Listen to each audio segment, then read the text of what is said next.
शांताकारं भुजंगशयनं पद्मनाभं सुरेशं विश्वाधारं गगनसदृशं मेघवर्णं शुभांगं लक्ष्मीकान्तं कमलनयनं योगिभिध्यानगम्यं वंदे विष्णु भवभयहरं सर्वलोकैकनाथं।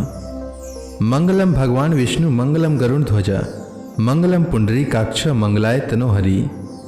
ओम नमो भगवते वासुदेवाय। आज का दिन आप सभी के लिए मंगलमय हो। आज मैं कार्तिक मास की कथा का 14वां अध्याय सुनाने वाला हूँ। शास्त्रों के अनुसार कार्तिक माह में प्रतिदिन स्नान करना चाहिए और भगवान विष्णु, माता लक्ष्मी एवं तुलसी माता की पूजा करनी चाहिए। साथ ही कार्तिक मास महात्म्य की कथा का पाठ अथवा श्रवण करना चाहिए। इससे जन्म जन्मांतर के पाप कर्मों का नाश होता है और घर में सुख समृद्धि का वास होता है। तो आइए श्रवण करते हैं कार्तिक मास महात्म्य की कथा का 14वां अध्याय। भगवान श्री कृष्ण सत्यभामा से आगे कहते हैं, हे प्रिय, यमराज की आज्ञा शिरोधार्य करके प्रेतपति धनेश्वर को नरकों के समीप ले गया और उसे दिखाते हुए कहने लगा, हे धनेश्वर, महान भय देने वाले इन नरकों की ओर दृष्टि डालो। इनमें पापी पुरुष सदैव दूतों द्वारा पकाए जाते हैं। यह देखो, यह तप्त वाचुक नामक नरक है, जिसमें देह जलने के कारण पापी विलाप कर रहे हैं। जो पुरुष भोजन के समय भूखों को भोजन नहीं देता, वह बार बार इस नरक में डाले जाते हैं। वह प्राणी जो गुरु, अग्नि, ब्राह्मण, गौ, वेद और राजा इनको लात मारता है, वह भयंकर नरक अतिशय पापों के करने पर मिलते हैं। आगे देखो, यह दूसरा नरक है जिसका नाम अंधता मिस्त्र है। इन पापियों को सुई की भांति मुख वाले तमोत नामक कीड़े काट रहे हैं। इस नरक में दूसरों का दिल दुखाने वाले पापी गिराए जाते हैं। यह तीसरा नरक है जिसका नाम क्रकय है। इस नरक में पापियों को आरे से चीरा जाता है। यह नरक भी असीम त्रवण आदि फेरों से 6 प्रकार का होता है। इसमें स्त्री तथा पुत्रों के वियोग कराने वाले मनुष्यों को कड़ाही में पकाया जाता है। 2 प्रिय जनों को दूर करने वाले मनुष्य भी असीमत्र नामक नरक में तलवार की धार से काटे जाते हैं और कुछ भेड़ियों के डर से भाग जाते हैं। अब अर्गल नामक यह चौथा नरक देखो।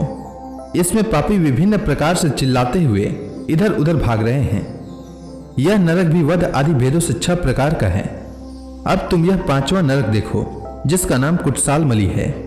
इसमें अंगारों की तरह कष्ट देने वाले बड़े बड़े कांटे लगे हैं। यह नरक भी यातना आदि भेदों से 6 प्रकार का है और इस नरक में परिस्त्री गमन करने वाले मनुष्य डाले जाते हैं।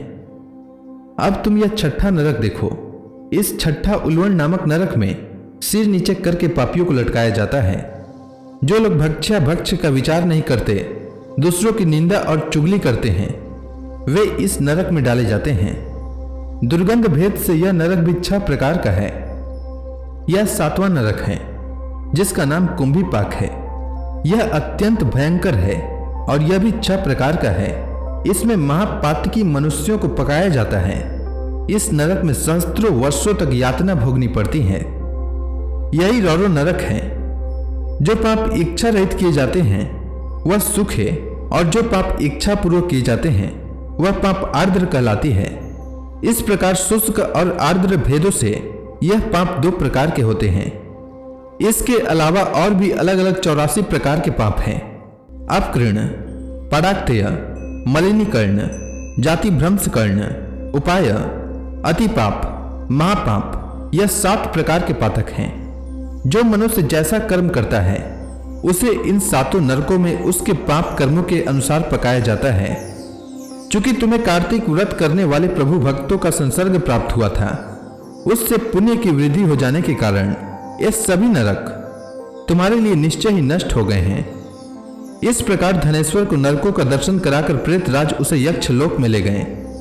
वहां जाकर उसे वहां का राजा बना दिया। वही कुबेर का अनुचर धनक्ष के नाम से प्रसिद्ध हुआ। बाद में महर्षि विश्वामित्र ने उसके नाम पर तीर्थ बनाया था। कार्तिक मास का व्रत महाफल देने वाला है। इसके समतुल्य अन्य कोई दूसरा पुण्य कर्म नहीं है। जो भी मनुष्य इस व्रत को करता है तथा व्रत करने वाले का दर्शन करता है, उसे मोक्ष की प्राप्ति होती है। सूत जी ने कहा, इस प्रकार अपनी अत्यंत प्रिय सत्यभामा को यह कथा सुनाकर भगवान श्री कृष्ण संध्योपासना करने के लिए माता के घर में गए। यह कार्तिक मास का व्रत भगवान विष्णु को अति प्रिय है तथा भक्ति प्रदान करने वाला है। रात्रि जागरण, प्रातः काल का स्नान, तुलसी वट सिंचन, उद्यापन और दीपदान, यह 5 कर्म भगवान विष्णु को प्रसन्न करने वाले हैं, इसलिए इनका पालन अवश्य करना चाहिए। ऋषि बोले, भगवान विष्णु को प्रिय, अधिक फल की प्राप्ति कराने वाले, शरीर के प्रत्येक अंग को प्रसन्न करने वाले कार्तिक महात्म्य आपने हमें बताया। यह मोक्ष की कामना करने वालों अथवा भोग की इच्छा रखने वाले मनुष्यों को यह व्रत अवश्य ही करना चाहिए। इसके अतिरिक्त हम आपसे एक बात पूछना चाहते हैं कि यदि कार्तिक मास का व्रत करने वाला मनुष्य किसी संकट में फंस जाए या किसी वन में हो या व्रती किसी रोग से ग्रस्त हो जाए तो उस मनुष्य को कार्तिक व्रत को किस प्रकार करना चाहिए, क्योंकि कार्तिक व्रत भगवान विष्णु को अत्यंत प्रिय है और इसे करने से मुक्ति एवं भक्ति प्राप्त होती है, इसलिए इसे छोड़ना नहीं चाहिए। श्री सूत जी ने इसका उत्तर देते हुए कहा, यदि कार्तिक का व्रत करने वाला मनुष्य किसी संकट में फंस जाए तो वह हिम्मत करके भगवान शंकर या भगवान विष्णु के मंदिर जो भी पास हो उसमें जाकर रात्रि जागरण करे। यदि व्रती घने वन में फंस जाए तो फिर पीपल के वृक्ष के नीचे या तुलसी के वन में जाकर जागरण करे। भगवान विष्णु की प्रतिमा के सामने बैठकर विष्णु जी का कीर्तन करे।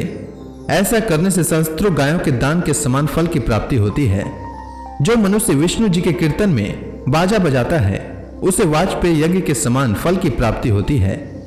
और हरि कीर्तन में नृत्य करने वाले मनुष्यों को सभी तीर्थों में स्नान करने का फल प्राप्त होता है। किसी संकट के समय या रोगी हो जाने और जल न मिल पाने की स्थिति में केवल भगवान विष्णु का नाम जाप करना चाहिए। यदि उद्यापन न कर सके तो व्रत की पूर्ति के लिए केवल ब्राह्मणों के प्रसन्न होने के कारण विष्णु जी प्रसन्न रहते हैं।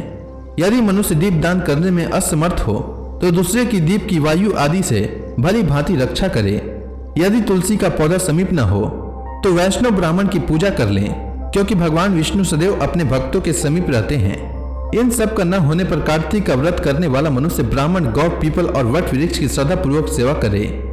सौनक आदि ऋषि बोले, आपने गौ तथा ब्राह्मणों के समान पीपल और वट वृक्षों को बताया है और सभी वृक्षों में पीपल और वट वृक्ष को ही श्रेष्ठ कहा है। इसका कारण बताइए। सूत जी बोले, पीपल भगवान विष्णु का और वट भगवान शंकर का स्वरूप है। पलाश ब्रह्मा जी के अंश से उत्पन्न हुआ है।